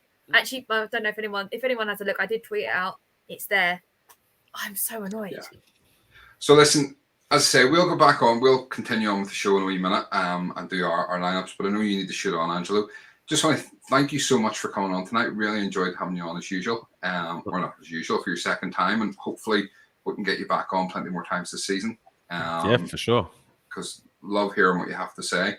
I'll drop you a message later on, have a catch up, because we need to record that other thing we've been talking about as well. Yep. For anybody that isn't aware, where can they follow you and where can they watch your content? Twitter and Instagram, although I'm not really kind of up to the Instagram at the moment, which is weird seeing as I spend so much time with these graphics. But you can follow me there. I tend to kind of post my general thoughts and get involved in conversation. I also have a YouTube channel, so you can follow me there, where I do kind of game reviews, some more tactical based analysis, and then kind of take a look at just general things, what's happening. So at the moment, I've got a playlist on the transfer window and breaking down the players, looking at the actual financial side of the deal as well as what the player offers. So yeah, that's where you can find me. Come get involved in the conversation. Always happy to talk. And what's the name of your channel? The Sensible Gunner. Sensible Gunner. But you have obviously that sign behind you. Yeah. And I know you reference that quite a bit. So I've got, Sensible Gunner. The middle one, as I'm a coach, is the Coach's Coach podcast, where I talk coaching and player development, coach development. And then this one here is my podcast, 4.4 Miles, the distance between Arsenal and Spurs. And me and a Spurs friend go at each other pretty much, and just kind of rip each other to pieces, as well as other teams, and we have a lot of fun on the show.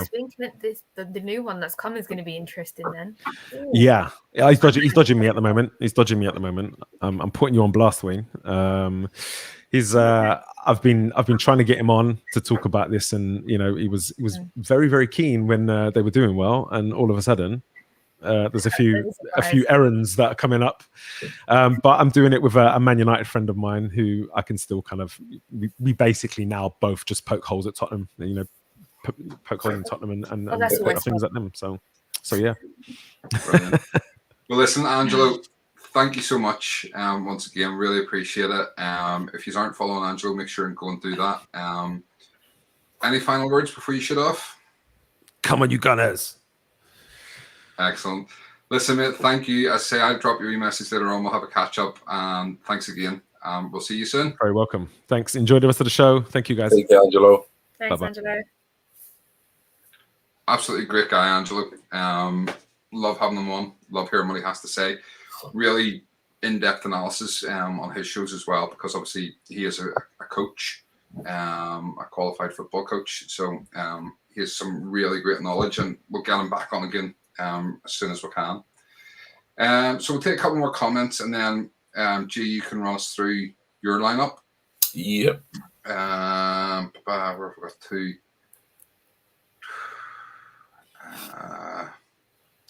Jamie, I love that you all are in red tonight. Should you not be getting ready to head over to London, Jamie? That team is our strongest 11 on paper. Pepe and Martinelli should be pushing for impact when they get the opportunity and force a change to that 11. Adam, great charity call, guys. Great news about your mates team. Thank you, Adam. Appreciate that. Swart, I'm confident about Arsenal winning North London Derby. All of the players are fit and available for this one. I hope the right 11 is selected for this one. And Mark Wilson. Hi, everyone. Hope you're well. Hi, Mark. Is that another new name to the show? Or? Yeah. Welcome to the show, Mark. Great to have you with us. If you haven't done it, hit the like button and make sure and subscribe. Okay. G.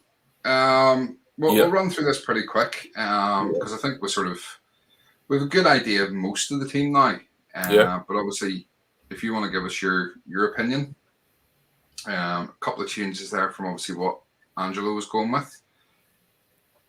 Yeah, so I think, the back five, as we've been talking about, it picks itself in terms of a lineup. So, Ramsdale, clears, come in.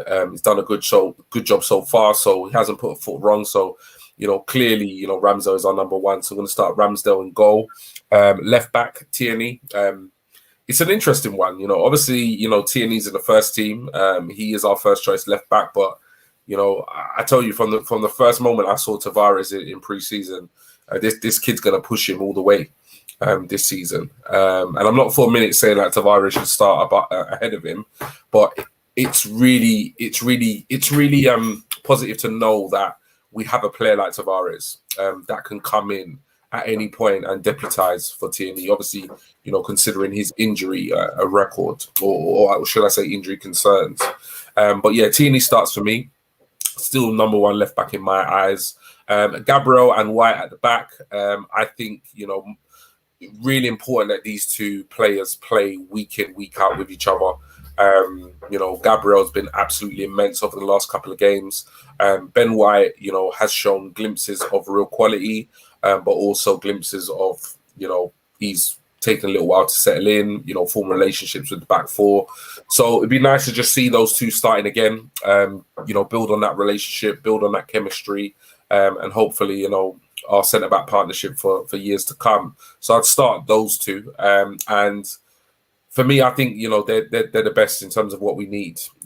Gabriel's got everything, in terms of, dealing with the aerial threat of Harry Kane, the physical side of it. If there's a physical battle there, he's up for it. Just a no-nonsense centre-back. And I think, his pace, again, will probably, really help us against, probably Tottenham's counter-attacks, particularly with Son. And obviously White beside him, just hopefully has a good game and he grows in confidence. Hopefully, he can kind of, come more into the light in terms of his transitional play from defence to attack, which I think was one of the main attributes why we bought him.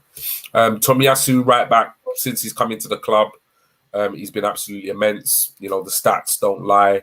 In terms of aerial duels and just duels in general, he just very, very rarely doesn't lose a duel. So defensively, we need to be strong in this game. Yes, we need to score goals, but defensively, we need to be sound. And for me, that defense picks itself. It's the best defense we've got. So I would like to see that back four or back five start in the North London derby. In midfield, I'm going to go with Thomas Partey and Sambi.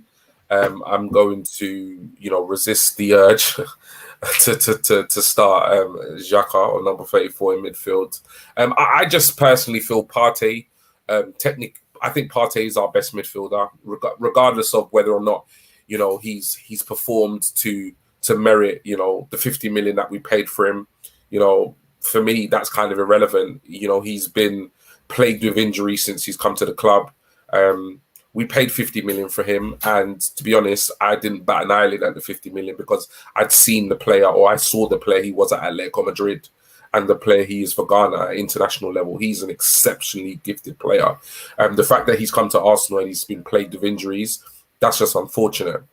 If we can keep him fit, he walks into this Arsenal side and he walks into most Premier League sides. He's a brilliant player.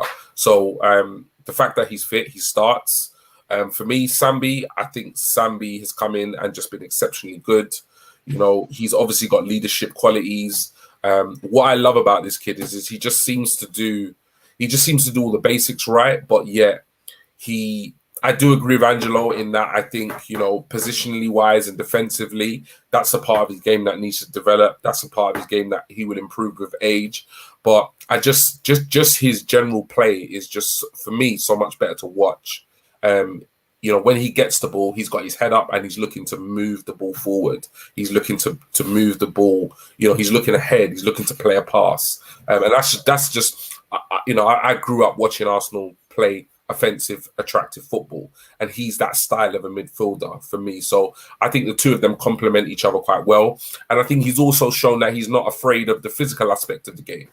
Being a young kid, you think he'd be quite, timid, or he could get bullied, but you see none of that. So I think him and Partey in the middle for me would be the ideal midfield selection. And just ahead of them, I'd play Odegaard. Obviously, you could argue maybe Smith Rowe could play there, etc., or Odegaard could play next to Partey, Smith Rowe ahead. But I'm picking Odegaard for the number 10 position. I just think he has, for me, more to his game in terms of like a creative midfielder than Smith Rowe at this precise moment. From what I've seen, I just think that ability to control the tempo of the game, that ability to, pick a pass. He does lack goals to his game, but he got the free kick, so hopefully he'll add to that throughout the season. But yeah, for me, I'm picking Odegaard in the number 10 role. In terms of the front three, I think this is the only area where there is kind of real debate. For me personally, because I think Saka plays best on the right. I really do. And I think Saka is a better player than Pepe, in my opinion. The problem is Pepe offers a goal threat, which many of our forwards at the moment don't offer. So in a way, because of that reason, Pepe keeps his place. I've not been massively impressed with Pepe this season. Off the back of last season, he had great form. I wasn't too impressed with him during pre-season. This season so far, he kind of blows hot and cold. And I think Saka plays better in the right wing position. But the goal threat that Pepe offers for me just kind of gives him the nod, in my opinion, in that right wing position, because we don't have many goals in this team. When I look at this side, we don't have an abundance of players that can score goals. Pepe is a player who can score goals. On his day, he could get you 2-3 goals easily. That's why I'm picking him on the right. Saka I'm putting on the left because the kid can play anywhere, and he has to be in the first team. I would actually like to see them potentially switch and play Saka on the right and Pepe on the left, because on the seldom occasion I saw Pepe on the left, he was pretty good last season. But for some reason, Arteta doesn't play him there. But I want to see Pepe and Saka both in the team at the same time. So given the way they play, Pepe's ability to play on the right and get a goal, I'm putting him there. And Saka's ability to play anywhere is the reason why I'm putting him on the left. And for me, Aubameyang in the middle, he's our best striker. I just feel as though, similar to what Angelo said, I feel as though Aubameyang's lack of goals is more to do with almost like our lack of creative play rather than him, becoming a bad striker overnight. I have real concerns about our attacking play. Defensively, I can't be happier over the last kind of 2-3 games what I've seen. But offensively, I honestly, I'm really, really concerned. There seems to be a real lack of kind of creativity and ideas within this team. And I think that's one of the main reasons why Aubameyang's not scoring. So that's the side I picked. Obviously, it's up for debate in terms of, who plays where. But in my opinion, I feel as though that's our best starting 11. Okay. Lolly, this is obviously the team you've picked for the last couple of games. So would you do anything different for Sunday? I'd switch B and Pepe round. Purely on the basis, as G said, plays better on the right. He scores from the right. He gets more assists from the right. If you look at his stats, I know they paint pretty pictures, but I would put Lacazette up the top. That's the only change I'd make. And then maybe swap him and Aubameyang maybe in the second half. Okay. I get what you're saying there about obviously swapping Saka and Pepe over. I'll come on to that in a sec, because what I have here is I have the team. Angelo had sent me this as well. This is the team that he predicts that Arteta will play. It's exactly the same team that I actually had predicted in my head that Arteta would play. So that's why I didn't bother getting a graphic done up or anything. And I'll bring it up in a wee sec, but I just want to read a couple of these comments. Mark, Tavares is healthy competition for Tierney. Absolutely. And the nice thing with Tavares is that I'm much more confident now that Tierney gets injured. We have someone capable of filling in for him. Definitely. And that's a big thing. Yeah. Stephen, what Jamie. I love about Tavares is that he used to be a winger. And he makes them runs into the box like he was a winger, but he still gets back to doing what he should be doing. Yeah. And I love it. Jamie, I'll be in Finsbury by 10 a.m. Sunday. Leave my house about 5 a.m., 5:30. Wow. This is fly over. Me. Yeah. And Jamie, thank you so much for the offer of the other ticket that you had. I wish I could have taken you up on it, but unfortunately, it's family commitments on Sunday that I can get out of. But I hope you have a great time. Scott, Aubameyang on the left and Laka up top. Give Saka a bit of a rest and bring him on late if a spark is needed. AFC pressure just got here. Haven't been around much, but good to see you all. Our best 11 by far, G. Evening AFC pressure. Hope you're well. Missy Stephen, Sambi and Party too similar. Okay, interesting. And again, Saka needs to play on the right. AFC pressure, as much as I appreciate what ESR can do for us, but Odegaard has the potential to produce a lot with a possible 2 goals and assists versus them down the road. And Chris Lacazette up front and Alba on the left, Saka on the right. Okay, so I'm going to bring this team up and then it'll allow me to touch on a couple of them comments. So this is the team that I think that Arteta will go with. I think he will go back to the 4-2-3-1 formation. I think Ramsdale will keep his place in goal. I think that's, as I said the other day, I think if Leno started in the cup game, it kind of was apparent that Ramsdale's the new number 1. The back 4, for me, pick themselves. I'm feeling a lot more confident in that back 5. My only sort of reservation with it is they haven't faced a good team yet. You know, they've come up against Burnley and against Norwich. They that wasn't the back 5 that played against City or Chelsea, and you wonder how that back 5 would have done against City or Chelsea. Yeah. So it'll be interesting, you know, with Tom Daly and Son, on Sunday, you know, will they be okay? Yeah. In terms of the 2 in midfield, 34 in Partey. Personally, you know, we've had the debate already tonight. He's not my choice. I wouldn't pick him. I wouldn't have him anywhere near the team. I wouldn't have him in the same country. I'd put him on a flight to Rome tomorrow and say, don't come back, you know, wait to January and transfer there. But it is what it is, and Arteta seems to like him. And I do think Arteta will pick him. I think it's a risk. It's absolutely a risk. Partey will play unless he's injured. Partey has to play. He's one of the first names down the team sheet now, and he's starting to see a lot more this season what he's capable of. Odegaard in number 10, I don't think we're going to spend that money on him and not play him. He seems to be, again, another favourite of Arteta's. Aubameyang up top, because, again, I have to agree with what you, G, and what Angelo have said, in terms of he is our best option. He's the most natural finisher we have. And if he gets the right service, he's going to put the ball in the back of the net. So that leaves the two sort of at either side, he's Saka and Pepe. And I still think, I understand what you're saying about Saka playing better on the right. And his stats are better when he plays on the right. But so are Pepe's.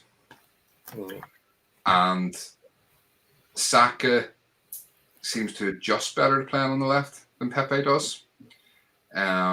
I commented on it. It was another show I was watching the other night, and I made a comment, and they were talking about the same thing about swapping the two of them over.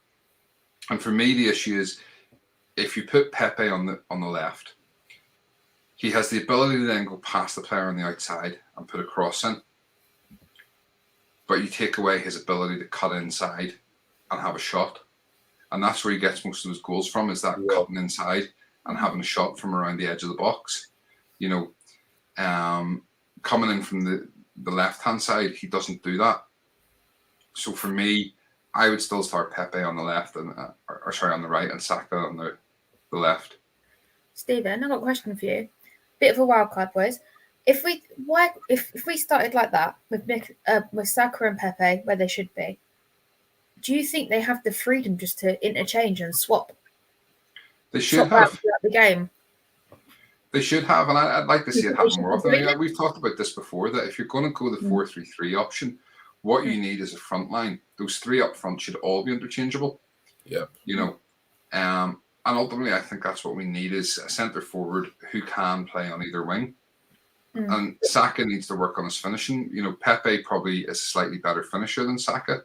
If Saka learns to finish, then you have that option of swapping the front three about. And that's what Barcelona did so well, was you had Messi, Suarez and Neymar, and any one of them could play in any of the three positions, albeit Suarez was probably the more natural in the middle. Neymar more natural on the left, and Messi more natural on the right. But they could play in any of those front three positions, and they did interchange, and that's what gave defenses so much problems against them. If Messi was coming through the middle, then Suarez could drop out to the right. If Messi wanted to move across to the left, then Neymar could move into the middle and Suarez to the right, or Neymar could swap right across to the right. And that's what they did so well. So yeah, I think I would like to see Saka and Pepe constantly changing. I would love to see them just constantly changing, because defenders can't mark against that. You don't, if Reguilon's supposed to be marking Saka, and for 2 minutes Saka's in front of him, and then all of a sudden he's gone, then all of a sudden he's back, and then he's gone again. How do you defend against that? Because you don't know. Do you continue to mark that player, or do you swap and start marking Pepe, or do you just keep going with your player? And you get it really disorientates the defense. So I'd love to see them interchange loads. But I think Arteta will allow it, though. That's the problem. I've got to admit, he's a complete control freak. I watched him on those games at Wimbledon, and he was shouting at every single move. He's a control freak. Absolute. Yeah. Every time a player came near to him, he was barking orders. He's an absolute control freak. Yeah, no, I don't think so. I don't think he would. And that is a problem. And I've said that before. Arteta is too focused on kicking every ball for them. He needs to remember they're professional, highly paid players, give them their instructions and let them get on with it. So anyway, as I say, it's not necessarily the team I would pick, because I don't think, as I say, I wouldn't be starting 34. But I do think this is the team that Arteta will go with. So let's see what you guys in the chat have to say on on this. AFC pressure 34 needs to leave that team. I'd send them to Juve and we take Weston. Yeah, I mean, did you see this rumor that Juventus potentially linked with a swap deal for 34 and Weston McKennie? Definitely. Yeah. Definitely. My free taxi service is up and running. You'd take that deal? I take him to leave the club, to be honest. But I'm not going to sit here and try to say, you know, that I've seen much of Weston McKennie, because I haven't. So I'd have to look more into him as a player. I don't watch much Serie A these days. But yeah, in terms of him leaving, if he left in Jan or left in the summer, I wouldn't lose any sleep about it. But he wouldn't be, this Weston McKennie, he wouldn't be at the top of my list in terms of midfield targets. But yeah, I feel it's unfair for me to say, because I don't really know much about the player, to be honest. Okay. AFC pressure, yes, Lolly. Saka can easily adapt to both sides. It takes time for Pepe. Start the other way around and swap into Saka on left and Pepe on the right to suit Pepe more. Lucy Stephen, we need to be clinical, take our chances on Sunday. We've lacked that cutting edge in previous games. Russ, Saka has been poor this season. I don't think he justifies selection. And yeah, do you know what? We've said that on the show the other night. He hasn't been great this season. I think from all accounts, he did quite well when he came on against Wimbledon the other night. He sort of lifted the game a bit. But he hasn't, you know, and we've said that about a lot of the England sort of forward players coming back off the Euros have looked very poor. You know, Sterling at City. Grealish hasn't looked great. You know, it seems to be a bit of a hangover from the Euros. So maybe there is a cause to drop Saka and go with maybe Smith Rowe and Pepe and have Saka as an impact sub. You know, there's options there. It's the area of, like I said, like for me, it's the area of the pitch. Like I'm pretty confident in terms of who I want to see in goal, defense, and midfield. I know there's a difference in opinion, but for me, those areas I'm pretty certified in terms of who I want to see. But up front, in terms of the front three, is as much as I am picking the same players in terms of Pepe, Saka, and Aubameyang. I said to you earlier, it's because I want to see some kind of consistency in our starting 11. I think that's something that Arteta's just not had the ability to do, whether it be injuries, whether it be COVID, whether it be suspensions, whether it be lack of form. He just hasn't been able to play the same side for any length or period of time. So now we have a fully fit squad, which is phenomenal. I want to see the same players week in, week out, but that is the area of the pitch where, even though I'm picking Saka, Pepe, and Aubameyang, I'm not convinced that is the best combination, and I'm not convinced they are definitely the personnel that should play. The problem is, I just think in terms of what I know and what I've seen of the players, that's the best I feel that I can pick, which is why I was so interested in Eddie's performance, because given what I'd seen in pre-season and the fact that I didn't watch the game, but he had a hand in the build-up to the penalty that Laka put away, and then he scored an absolutely delightful goal. I just think, I'm not saying he should start on Sunday, but I'm still looking for other viable options in terms of the front three, because I'm not convinced that, that should be the front three, or that's even where they should play. It's a tough one. Okay. Gary, X for Weston seems like a troll job. I don't believe it. Do you? Do you know what? I don't know whether there's any sort of truth to it or not. I mean, at the end of the day, Weston McKennie's, 23? You'd imagine his value's much higher. And it seems strange, a strange swap or a straight swap for him. I'm just thinking, aren't they skint at the moment though? Who? Yeah. They're skint, so I just don't know why they would offer us him when he has a higher market value. I don't understand why they go for him whenever they just signed. What's his name? The Italian boy that we all wanted. Locatelli, yeah. They signed Locatelli, and Roma. We couldn't agree a fee of 12 million or more for Xhaka. But yeah, they're going to offer us this kid for a straight swap. yeah, I'm not sure how true it is. Can you imagine him playing alongside Locatelli? That'd be awful. Oh, I'd feel it for the Juve fans, seriously. Ryan literally said the same thing to my cousin Lottie. I said, Arteta, he won't sit down for 10 seconds and we'll try to micromanage everyone, etc. He replied, he's just copying Pep. And LOL. Difference is it works for Pep. Clearly, Mikel don't get the same outcome, so why keep doing that? Why not let them play with more freedom? Absolutely. And Mark, it was hard to get rid of 34 previously. Now we have given him a pay rise. It'll be even harder. What is 34 valued at now? Wouldn't it be a strip swap for Weston? He's valued at 2 packets of Monster Munch now, rather than just the one. I'll even throw in a Twix, as well as the Curly Whirly. Yeah, and by that we mean that's what we'll give Juve to take him. Russ Weston is a baller, but we would solve all our issues by signing Bruno from Lyon. Absolutely. I'd love to have I'm him all on about Bruno Ramirez. Absolutely. 100%. Bring him in. All right. Well, listen, we've gone through the lineups and stuff, so I think we need to get some score predictions. So you guys in the chat, drop your score predictions in now. Lottie, we'll come to you first. We've got Angelo's going for a 1-0. What is your... The last two shows I've done for my score prediction is 2-0 Arsenal, and I'm going to stick with it. 2-0 Arsenal. 2-0 for Lottie. G?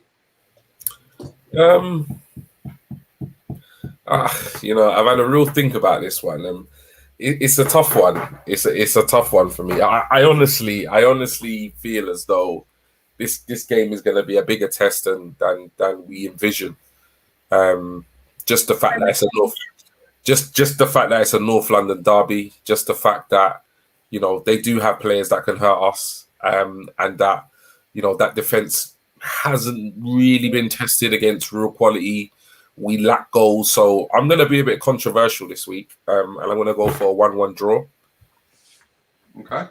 That's what most people are saying. Everyone thinks it's going to be a draw. But I want Ramsdale to keep his clean sheet. Has to. I have gone for a 2-1 win. So I think we'll win the game. It's at home. We haven't lost in something like 10 or 11 seasons at home. 10 years. Last time they won in the Premier League at the Emirates is 10 years ago. Yeah. So, and I don't see anything particularly, especially after the last couple of games where they've lost 3-0 in the league. I know they beat Wolves the other night, but they've lost their last 2 games 3-0 in the league. Mm-hmm. I don't really see anything that I'm overly worried about. I think with Craig Pawson refereeing, I think we can safely say we could have a game of Tom Daly bingo, and wonder at what point Kane's going to go down in the box and Pawson's going to give a penalty that should never be and overrule VAR. Even VAR telling it's not a penalty. So I'm going to go 2-1. Okay. Well, let's have a look at your predictions, guys. Mussy Stephen 3-1 to the Arsenal. Russ, a conservative 1-1, so going with what you're saying, G. Ryan, I'll throw in a few Guinnesses as well in Sambuca. Obviously, to get rid of 34. Russ, Lottie is like Mystic Meg right now. Ryan's going 3-1 to the Arsenal. Swire 2-1 to the Arsenal. Georgina 3-1. Gio Gunner 1-1, unfortunately. Wheezy J 2-1 to the Gunners. Chris 4-1 the Arsenal. Wow. 1-1 at half time. Battle in the second half. Mrs. What the odds are for that? 3-1 Arsenal. The Arsenal fans will be rocking the Emirates. Mark 1-1. Ryan, if you don't hear from me after the match, it will be because I've sat near the scum and they have thrown at me whatever the outcome. It's just a heads up. Yeah, Ryan, you're not the only one sitting next to the 2 Bob Mob fans. Don't worry. If I don't surface by the end of tomorrow, I've got lost. Let's do a 34 roulette when he's going to let us down. And let's play 34 bingo. Adam, I'm being a cop-out, but I hate predicting, too nervous when I watch. No worries. Just on that, obviously, I mean, if you are going to the game, like Lottie's going, Ryan's going, and anybody else in the chat that is fortunate enough to be going, we have our new segment, Fan Photos. So please send us in some photos from the game of you yourself, obviously enjoying the game. Maybe take a selfie with some Spurs fans in the background. And, just any, pictures from out and about around the stadium and stuff like that, or in the pub or whatever beforehand. And if you're not going to the stadium, if you're not going to the match, send us in your pictures as well. How you're watching the matches, if you're watching it at home, if you're watching it around your mate's house, if you're watching it down the pub. Send us some photos. Let us see how you're enjoying your North London derby. And we will show them on Monday night in our fans photo section. Mr. Arsenal podcast, Ryan, sorry, false of habit. I'll put a penny in the swear jar. No worries. Pound, Warren. Gary's going 3-1, and we look down at them on Monday, hopefully for the rest of the season. Absolutely. And that's the thing, a 2-goal win, and we go above them. Albeit it's still not where we want to be. We want to be first, but it's going the right way. Okay, so we still have our draw to do. For the winner of the boot, we have our 2 finalists in here, and we'll do that at the end of the show. Lotte, any quick fantasy football updates, or will we leave that for tonight? The first game, the first 2 games, the first time I've ever seen 2 12:30 kickoffs tomorrow. Obviously at 12:30, fantasy football teams need to be done by 11 a.m. tomorrow morning. So please make sure you've got all your injured players or your suspended players off the pitch, got your right players in, and make sure you pick wisely on your captains. Guys, who are we captaining this week? That's my first question. I'm still Van Dijk. Yeah. Yeah, for me, it's going to be possibly Salah. I brought him in. Yes. You just know it. You took my... I had to make some tweaks, man. I had to make some tweaks. Because I'm not doing very well, so I had to bring in Mr. Reliable. I'm going to bring him in. I'm going to captain him. He's playing. He's either not going to start or he's just not going to score in it. No, don't say that to me because that's my captain point down the toilet. I'm telling you, that's what's going to happen. He'll probably get injured now for next 6 weeks or something. I've just seen Bungle's comment. Bungle, I will message you after the show. I completely forgot. Apologies, mate. So yeah, I have a confession to make with the fantasy football. I took out Sancho and I brought in Pogba. I've already got Pogba. It's all good. I've got Pogba already. Pogba's having a decent. By the way, he will lose you 1 point a game. He's had a yellow card every single game apart from the first game of the season. But he will bring in the points elsewhere, so it doesn't matter. He's having a decent league campaign so far. No, he is.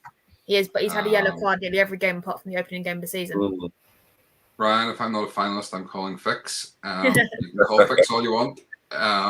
You're not a finalist, unfortunately. We did pick the 2 finalists earlier on, and it was all done automatically. And if you watch back through the video, you can see it being done automatically. Russ, half my fantasy football team is injured. Russ wildcard it, unless you've already done with that. That's it. Use your wild card. Just repick them all. Suarez sticking with Salah as his captain. And obviously we've got Bungle's comment. So yeah, guys, any more comments, drop them in the chat quickly. And I know you're joking around, don't worry. Chris has Ronaldo as captain. Okay. Right. Yeah. Any more comments, drop them in. G, do the honors. Yeah. No problem. So yeah, thanks guys for tuning into tonight's show. It's always amazing to have so many of you tune into our streams and so many new faces tonight. Obviously welcome.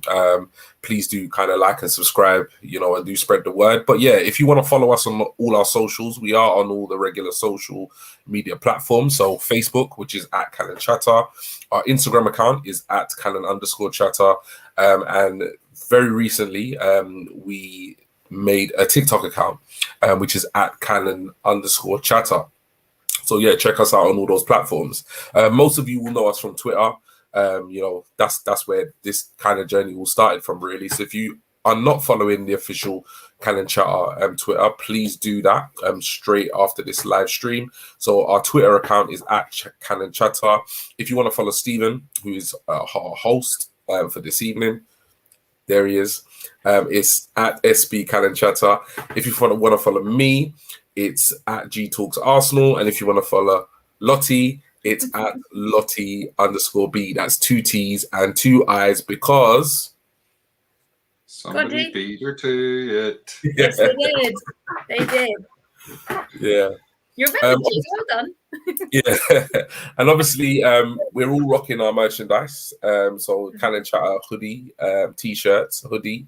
So 2 of us in hoodies, 1 of us in a t-shirt. They do come in several colors. So if you do, want to get any of the t-shirts or hoodies, please email info@cannonchatter.com or DM Stephen at SB Cannon Chatter on Twitter, and you'll be able to help you purchase any of our merchandise. But most importantly, please do make sure that you subscribe, you turn on those notifications, and you hit that like button so you don't miss out on any of our content coming your way. Excellent, thank you. Normally we do also advertise Lottie's blog in here, but there's a reason I haven't tonight, and that is because Lottie can have a wee bit more time on Monday night show, just to explain what's happened with that. I just want to give her a couple of days to get her head around what's happened. I'm mind blown. Yeah, we'll talk about it on Monday night. We'll give you a few minutes. You can let everybody know what's happened with that one on Monday. Okay, so there are some more comments to go through, but we still have our draw. And before we do that, I just want to say we will be back on Monday night, obviously, with our review of Sunday's game. And then we will be back on Wednesday night with a very special one night only Q&A show, where basically there will be no sort of format to the show, no topics of conversation set up. It will just be an opportunity for you guys to come on and ask us anything you want to know. It can be about football, it can be about us personally, it can be about anything you want, obviously within reason. And when I say that, I just mean keep it clean and let's not take the hand out of things, but I mean we're willing to open up and tell you about us and stuff, and we want you to get to know us because we want to get to know you guys. We feel like we're building a bit of a community, a bit of a family here, so we feel it's only right to have that sort of Q&A, and we know some people are lining up some questions for us to try and make our lives awkward, but I'm looking forward to it, so it should be good fun. So with that said, we will do the draw. So the 2 names are in bits of paper in here for the 2 people that are the finalists. We'll close this tub up and give it a good shake. If everybody's happy enough, I will open it up. I will stick my hand in and pick out one. Drum roll, G. So our winner of the Thierry Henry Boot is at Swindon _Gunner. Nice. So I will give you nice prize on Twitter and get some details from you, and we will get a signed Thierry Henry football boot out to you. Well done. I know obviously we've got a lot of new people watching the show tonight, and if you are watching this back later on and you haven't watched live, thank you so much for tuning in. For those who are new watching live tonight and getting involved in the chat and stuff, thank you. We really appreciate it. And hopefully, I know a lot of people have come across the show because obviously we have had this prize on offer, but hopefully you've enjoyed what you've heard, and hopefully you'll stick with us and keep coming back and getting involved. We try to be as interactive as we can, and we love getting involved with you guys. So hopefully, as I say, you've liked the show and you'll keep coming back. Just as a point of housekeeping, so there's no issue. Box is empty. And that was the other C_R_ints was the other one, or the other finalist. So there we go. Right. Last couple of comments. Mark has Sarah as his captain. And then Robert Salah on 99 goals. He should be good for a couple this week. Yeah. Keith, great show, guys. Come on, you guys. Thank you, Keith. Geo Gunner, thank you, guys. It was fun. Thank you for joining us. Really appreciate it. Ryan Jones, again, another new name, was good. Thank you. Robert, great show. Content, guys, from a rival supporter. Yeah, yes, we're your United supporter. And you know what? When we're playing United, you've got to come on and join in the show with us that night. Because I think that's what we've got to do. We've got to start getting some fans of other teams on when we're playing them and have a bit of crack. Bit of banter. Bit of banter. Bit of crack. Crack's 90. Ryan, Red Army. Sorry, good job, guys. Like always, we all should be in good mood at the end of the full time at the Emirates. North London is red. Come on, you Gunners. Geo, good night from Germany. Wow, fantastic. wow. Such That's with another Germany, with India, with Australia, Mexico. America, Japan, Mexico. Mexico, England, Northern Ireland, Ireland. Amazing. Truly international show tonight. Fantastic. Definitely. Absolutely love it. Love it. Right, listen. G, any final words, mate? Boy, come on, Arsenal, man. Like, just come on. Like, I'm genuinely nervous. I'm genuinely excited. And you know, I've been moaning about the performances and whatnot. But you know what? I take a 1-0 scrappy win on Sunday. I tell you that. I don't actually care. I don't actually care how they play, as long as they win the game on Sunday. Like, for me on Sunday, as much as I'd love an amazing performance, I honestly don't care how we do it. I just want us to win. So yeah, come on, Gunners, man. We need this. We need this. It's a 6-pointer. This is a massive game. We need it. Lottie, last words. Come on, Arsenal.